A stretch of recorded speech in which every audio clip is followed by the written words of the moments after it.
मासर कौन पाठ पढ़ा रे पिली गोष्ठी सहायक व्यक्ति कौन ए मासर पाठ पढ़ा सहायक व्यक्ति चुटी किए आमर काटे बारिक लुगा किए सफा करे मामा तार मामा आसीगला आई जो आमर कई सुना माटी कलसी किए तैयारी करी माटी कलसी कुंभार आई जो दा कोदाल सब किए तैयारी करे दा कोदाल कमार आ काठ काम किए करी काठ जेजे ना सबुड़ा तो जेजे बापा करती बढ़ेई बढ़ेई हला ताले एमासर पाठ पढ़ा कमार तू लुचे दे सेटा माइक माडल लागी जब ना कमार कुंभार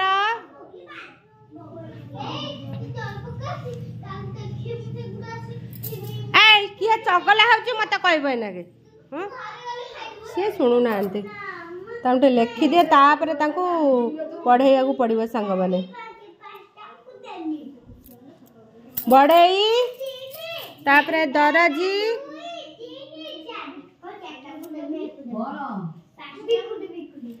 बारिक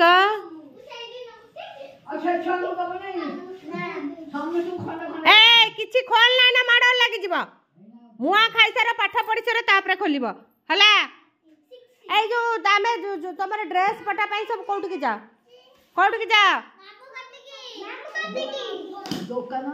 दुकान ता मामू देछि आ मामू कत से जीवनी हला कोई मासर पाठ पढ़ा बारिक कुंभार कमार बढ़ई दरजी हाँ हला जोर जोर ताली मारला पिला माने कुंभार ठिया हुआ समस्त गोटे गीत करवा ठिया हुआ डाकुची तो हाँ ठिया हुआ।